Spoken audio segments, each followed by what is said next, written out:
Billing से जुड़ी हुई शिकायतों को देखते हुए telecom regulatory authority of India ने क्वालिटी ऑफ सर्विस पर नियम जारी किए हैं। नियम में बिलिंग के तरीके और प्रक्रिया का ऑडिट करना अनिवार्य बनाया गया है। टेलीकॉम कंपनी को ऑडिट करने के लिए ट्राई के चुने हुए ऑडिटर की नियुक्ति भी करनी होगी। साथ ही खामी होने पर सुधार के लिए थोड़ा वक्त जरूर दिया गया है, लेकिन अगर सुधार नहीं होता है तो इसमें प्रावधान भी हैं आगे दंड के। पूरी खबर बता रहे हैं मेरे सहयोगी अमरीश पांडे। अमरीश, क्या है ये पूरी खबर और किस किस मायने में ये एक कंज्यूमर के नजरिए से महत्वपूर्ण है? देखिए दीपक, खबर अगर है और कंज्यूमर के लिए तभी वो खबर हम मानते हैं। और ये जो क्वालिटी ऑफ सर्विस की खबर है, इसको इस तरह से देखा जाए कि कभी भी अगर आपको आपने प्रीपेड का पैसा भरा था और वो पूरा पैसा अकाउंट में दिखा नहीं, आपकी कॉल हुई लेकिन वो कॉल कनेक्ट नहीं हुई, पैसे कट गए। आपने पोस्ट पेड कनेक्शन लिया हुआ है लेकिन कई बार ऐसा होता है कि वैल्यू एडेड सर्विसेज या कुछ और उसमें से कट जाता है, या फिर कई बार आपका बिल बढ़ के आता है आपके सामने, आपको पता भी नहीं चलता।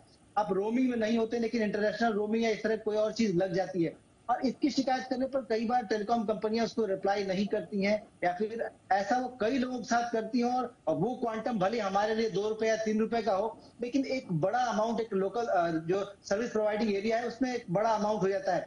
इस सब शिकायतों को ध्यान में रखते हुए ट्राई ने एक कंसल्टेशन पेपर जारी किया था और अब जाकर वो नियम भी जारी कर दिया है, जहां पर मीटरिंग और बिलिंग को लेकर ज्यादा सख्ती दिखाई गई है।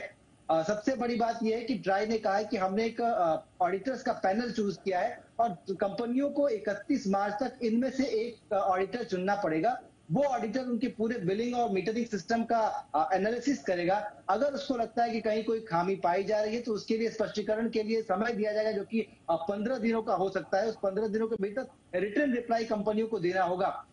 अगर लगता है कि रिटर्न रिप्लाई से संतुष्ट नहीं है ट्राई या वो ऑडिटर, तो उसके बाद उस पर सघन जांच होगी और गलती पाई जाने पर उन्हें 3 महीने के भीतर उस सारी प्रक्रिया में जो ओवर चार्जिंग की गई थी, बिल में जो हेरफेर की गई थी, वो कंज्यूमर को वापस करना होगा।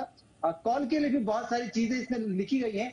तो कुल मिलाकर एक कंज्यूमर के लिए, उसके राइट्स के लिए एक बड़ी पहल है ट्राई की तरफ से। आगे जाकर क्वालिटी ऑफ सर्विस में इंटरनेट के लिए, कॉल ड्रॉप्स के लिए इस तरह के भी नियम आएंगे, उसको भी हम रिपोर्ट करेंगे, लेकिन फिलहाल एक शुरुआत जरूर कह सकते हैं इसको ट्राई की तरफ से। बिल्कुल, और वाकई में कॉल ड्रॉप और इंटरनेट से जुड़ी हुई चीजें जिस पर ज्यादा मुखर हैं ग्राहक, उन पर भी जल्द से जल्द नियम आए, उस पर भी हमारी नजर रहेगी। बहुत बहुत शुक्रिया अमरीश इस तमाम जानकारी के लिए आपका।